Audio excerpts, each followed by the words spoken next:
எல்லாருக்கும் வணக்கம். நான் ஹரிஸ் மாறன். சூரரை போற்று மூவியை எல்லாருமே பார்த்துருப்பீங்க. அந்த மூவியில் சூர்யாவோட ஃப்ளைட்டை லேண்ட் பண்ணக்கூடாதுன்னு சென்னை ஏர்போர்ட்டில் சொல்லிடுவாங்க. அவர் எவ்வளோ ட்ரை பண்ணியும் அந்த ஃப்ளைட்டை லேண்ட் பண்ண விட மாட்டாங்க. உடனே அவர் தாம்பரமில் இருக்க ஏர்ஃபோர்ஸோட ரன்வேல ஃப்ளைட்டை லேண்ட் பண்ண சொல்லி அவர் ஃப்ரெண்ட்டை சொல்லுவார். அந்த சீன் மூவியில் பார்க்குறதுக்கு அவ்வளவு மாசாக இருக்கும். மூவிக்காக மட்டும் இந்த சீன் வச்சதில்லை. இது உண்மையாகவே சென்னையில் நடந்த ஒரு இன்சிடென்ட் சொன்னால் உங்களால் நம்ப முடியுமா? அப்படி என்ன நடந்துச்சு? எதுக்காக சென்னை ஏர்போர்ட்டில் லேண்ட் ஆக வேண்டிய ஃப்ளைட் தாம்பரத்தில் இருக்க ஏர்ஃபோர்ஸ் ரன்வேல லேண்ட் ஆச்சு? அதுக்கான உண்மையான ரீசனை தான் இன்னைக்கு நாம் இந்த வீடியோவில் பார்க்க போகிறோம். 1997ஆம் ஆண்டு ஜூன் 2ஆம் தேதி 330 பேசஞ்சரோட சவுதி ஏர்லைன்ஸ்க்கு சொந்தமான சவுதியாங்கிற ஃப்ளைட் ரியாத் ஏர்போர்ட்லேருந்து சென்னை ஏர்போர்ட் நோக்கி வந்துட்டு இருந்தது. அது ஒரு போயிங்கோட 747 ரக விமானம். சென்னை பக்கத்தில் அந்த ஃப்ளைட் வந்ததும் அந்த ஃப்ளைட்டோட கேப்டன் கயாத் சென்னை விமான கட்டுப்பாட்டு மையத்தை ரேடியோ மூலம் தொடர்பு கொண்டு தரையிறங்குறதுக்கு அனுமதி கேட்டார். ஆனால் அந்த டைமில் ரேடார் சரியாக ஒர்க் ஆகாதனால கொஞ்ச நேரம் வெயிட் பண்ண சொன்னாங்க. வெயிட் பண்ண சொன்னால் வானத்திலே ஸ்டேபிளாக நிற்கிறதுன்னு அர்த்தம் இல்லை. தரையிறங்குறதுக்கு அனுமதி கிடைக்கிற வர அந்த ஏர்போர்ட்டை ஒரு சர்க்குலர் பாத்தில் சுற்றி வரணும். கொஞ்ச நேரத்திலேயே அந்த ஃப்ளைட்டுக்கு விமான கட்டுப்பாட்டு மையத்திலேருந்து விஷுவல் கிளியரன்ஸ் மூலம் தரையிறங்குறதுக்கு அனுமதி கொடுத்தாங்க. விஷுவல் கிளியரன்ஸ்னா அந்த ஃப்ளைட்லேருந்து கீழே பார்க்கும்போது அந்த பைலட்டுக்கு ரன்வே கிளியராக தெரியணும். அப்புறம் அந்த ஃப்ளைட்டை அந்த ரன்வேக்கு நேராக பொசிஷன் பண்ணி லேண்ட் பண்ணுவாங்க. ஃப்ளைட் ஓட்டுறதுலையே லேண்டிங் தான் ரொம்ப கஷ்டமான வேலை. எல்லா ஏர்போர்ட்லேயும் இருக்க ரன்வே ஒரே மாதிரி இருக்காது. இன்டர்நேஷ்னல் ஃப்ளைட்ஸ்க்கு லோக்கல் ஏரியா நல்லா தெரிஞ்சால் மட்டும்தான் ஒரு ஃப்ளைட்டை அவங்களால ஒழுங்காக லேண்ட் பண்ண முடியும். சில பைலட்ஸ்லாம் விஷுவல் கிளியரன்ஸ் மூலம்தான் அந்த ஃப்ளைட்டை லேண்ட் பண்ணுவாங்க. ஃப்ளைட் காக்பிட்ல இருந்து கேப்டன் கயாத் கீழே பார்த்தாரு. வெதர் கண்டிஷன் கரெக்டாக இருந்தது. ரன்வேயும் ரொம்ப தெளிவாகவே தெரிஞ்சது. உடனே அந்த ஃப்ளைட்டை ரன்வேக்கு நேராக பொசிஷன் பண்ணி ஸ்பீடை மெதுவாக கம்மி பண்ணி அந்த ஃப்ளைட்டை லேண்ட் பண்ணார். அது வரைக்கும் எல்லாமே சரியாக தான் போயிட்டுருக்குன்னு அந்த பைலட் நினைக்கும் போதே அவர் ஒரு தப்பு பண்ணது அவருக்கே தெரில. அப்படி என்ன தப்பு பண்ணாருன்னா, அவர் மேலேருந்து கீழே பார்க்கும்போது அவர் கண்ணுக்கு தெரிஞ்சது ரன்வே தான். ஆனால் அது மீனம்பாக்கத்தில் இருக்க சென்னை ஏர்போர்ட்டோட ரன்வே கிடையாது. அது தாம்பரத்தில் இருக்க இந்தியன் ஏர்ஃபோர்ஸுக்கு சொந்தமான வெறும் 4500 அடி நீளமான ரன்வே அது. அந்த டைமில் அங்கே இருக்க யாரும் இவ்வளவு பெரிய போயிங்கோட 747 ரக விமானம் அந்த இடத்துல லேண்ட் ஆகுன்னு யாருமே எதிர்பார்க்கல. அப்படி அந்த இடத்துல அவ்வளோ பெரிய ஃப்ளைட் லேண்ட் ஆனதும் அந்த ரன்வேல இருந்தவங்கெல்லாம் உயிரை காப்பாற்றிக்க ஓட ஆரம்பிச்சிட்டாங்க. அந்த கேம்பில் இருக்க யாருக்குமே ஒன்றுமே புரியலை. ஆனால் அந்த பைலட்டுக்கு மட்டும் ஒன்று புரிஞ்சது. நாம் ஃப்ளைட்டை லேண்ட் பண்ண வேண்டிய ரன்வே இது கிடையாது. ஏன்னா இந்த ரன்வே ரொம்ப சின்னதாக இருக்குது. பத்தாததுக்கு பில்டிங்ஸ், அந்த சிட்டியோட பில்டிங்ஸ் எல்லாம் ரொம்ப பக்கத்துலேயே தெரியுது. உடனே இந்த ஃப்ளைட்டை நிறுத்தலைன்னா சிட்டிக்குள்ளே போய் நிறையா சேதங்களை ஏற்படுத்திடுன்னு அந்த பைலட் எமர்ஜென்சி பிரேக்கை அப்ளை பண்ணி எப்படியோ அந்த ஃப்ளைட் சிட்டிக்குள்ளே போகாமல் ஸ்டாப் பண்ணிட்டாரு. அந்த ஃப்ளைட் நின்ன இடத்துல இருந்து கிட்டத்தட்ட 50 மீட்டர் டிஸ்டன்ஸில் தான் அந்த ஏர்ஃபோர்ஸோட கேம்ப் இருந்தது.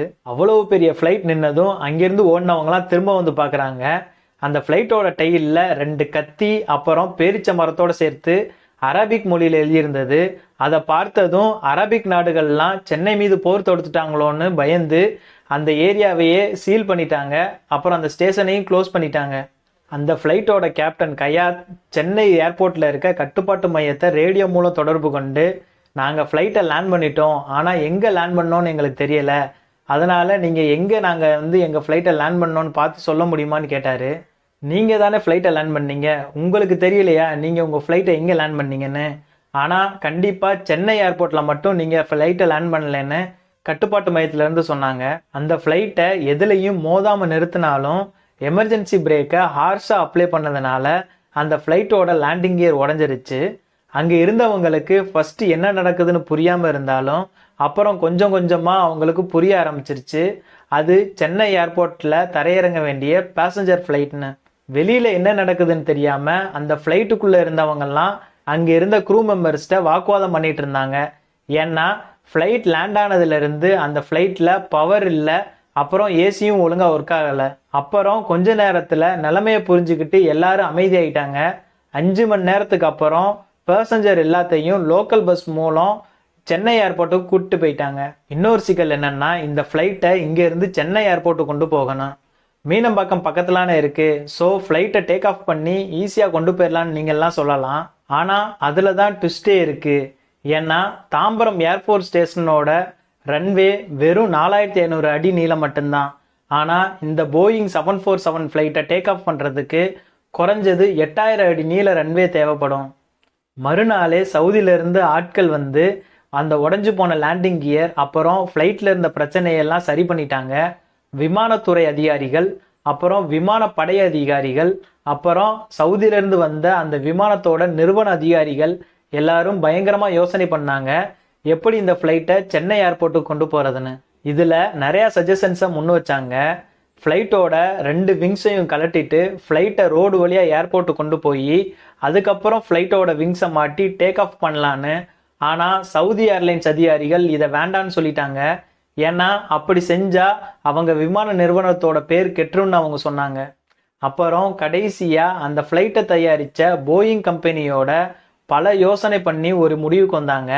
அது என்னன்னா, ஒரு ஃப்ளைட்டை டேக் ஆஃப் பண்ணுறதுக்கு எதுக்காக அவ்வளவு நீளமான ரன்வே தேவைப்படுதுன்னா அதுக்கு அந்த ஃப்ளைட்டோட வெயிட் தான் காரணம். அதனால் ஃப்ளைட்டோட வெயிட்டை கம்மி பண்ணிட்டா கம்மியான நீளமுள்ள ரன்வேல கூட ஃப்ளைட்டை வந்து டேக் ஆஃப் பண்ணிடலாம். ஸோ அதை தான் இங்கேயும் டிசைட் பண்ணாங்க. ஃப்ளைட்டு டேக் ஆஃப் பண்ணுறதுக்கு முக்கியமாக இருக்க திங்ஸை மட்டும் விட்டுட்டு பேசஞ்சர் சீட்டு, ஏசி மாதிரி தேவையில்லாத பொருளெல்லாம் ரிமூவ் பண்ணிட்டாங்க. அப்புறம் தாம்பரத்துலேருந்து சென்னை ஏர்போர்ட்டுக்கு போகிற அளவுக்கு மட்டும் ஃபியூயல் வச்சுட்டு மற்ற எல்லாத்தையுமே எடுத்துட்டாங்க. சவுதி ஏர்லைன்ஸில் ஒர்க் பண்ணுற பெஸ்ட் பைலட்டை வர வச்சு ஃப்ளைட்டை எடுக்க சொன்னாங்க. ஆனால் இவ்வளவு நீளம் கம்மியான ரன்வேல இருந்து எப்படி இவ்வளோ பெரிய ஃப்ளைட்டை டேக் ஆஃப் பண்ணுறதுன்னு அவங்க முடியாதுன்னு சொல்லிட்டாங்க. உடனே ஃப்ளைட்டை பார்ட்டாக பிரித்து கொண்டு போகிறதுக்காக பிரான்ஸ் நாட்டை சேர்ந்த ஒரு நிறுவனத்தோட பேசினாங்க. ஆனால் அதுக்குள்ளே அந்த ஏர்லைன்ஸில் ஒர்க் பண்ணுற கேப்டன் அமர்ங்கிற ஒரு பைலட் என்னால் இந்த ஃப்ளைட்டை டேக் ஆஃப் பண்ண முடியும்னு சொன்னார். அவரும் சென்னைக்கு வந்து அந்த ஃப்ளைட்டோட வெயிட் ரெடியூஸ் பண்ணதை ரிசர்ச் பண்ணிவிட்டு காற்றோட வேகம் நமக்கு சாதகமாக இருந்தால் கண்டிப்பாக என்னால் இந்த ஃப்ளைட்டை டேக் ஆஃப் பண்ண முடியும்னு சொன்னார். ஃப்ளைட் தாம்பரத்தில் லேண்ட் ஆன 4வது நாள் ஜூன் 6ஆம் தேதி ஃப்ளைட்டோட கேப்டன் அமர் ஃப்ளைட்டுக்கு முன்னாடி முட்டி போட்டு கடவுளை வேண்டிட்டு ஃப்ளைட்டுக்குள்ளே போனார். ஃப்ளைட் காக்பிட்டில் சுமார் 4 மணி நேரம் அவர் காத்துட்டு இருந்தார். ஏன்னா அவர் எதிர்பார்த்த அளவுக்கு அந்த காற்றோட வேகம் இல்லை. கொஞ்ச நேரத்தில் காற்றோட வேகம் அதிகமானதும் அந்த போயிங் 747 ரக விமானத்தை ரன்வேல வேகமாக செலுத்தி அந்த 4500 அடி நீளமான ரன்வேல கிட்டத்தட்ட 3900 அடி வந்ததும் அந்த ஃப்ளைட்டை டேக் ஆஃப் பண்ணி பறக்க ஆரம்பிச்சிட்டாரு. டேக் ஆஃப் ஆன 9 நிமிஷத்துலேயே அந்த ஃப்ளைட் சென்னை ஏர்போர்ட்டில் லேண்ட் ஆயிடுச்சு. இவ்வளோ பெரிய ஃப்ளைட்டை வெறும் 4000 அடி மட்டுமே செலுத்தி டேக் ஆஃப் பண்ணது இதுதான் ஃபஸ்ட்டு டைம். இப்படி தாம்பரம் ஏர்ஃபோர்ஸ் ஸ்டேஷனில் ஃப்ளைட்டை லேண்ட் பண்ணி கிட்டத்தட்ட 4 நாள் ஃப்ளைட் அங்கே இருந்ததுக்கு சவுதி ஏர்லைன்ஸ் 1 மில்லியன் சவுதி ரியாலை ஃபைனாக கட்டியிருக்காங்க. அது நம்ம நாட்டு மதிப்புக்கு கிட்டத்தட்ட 2 கோடிக்கு மேலேயே இருக்கும். மீண்டும் இன்னொரு வீடியோவில் உங்களை வந்து சந்திக்கிறேன். See you.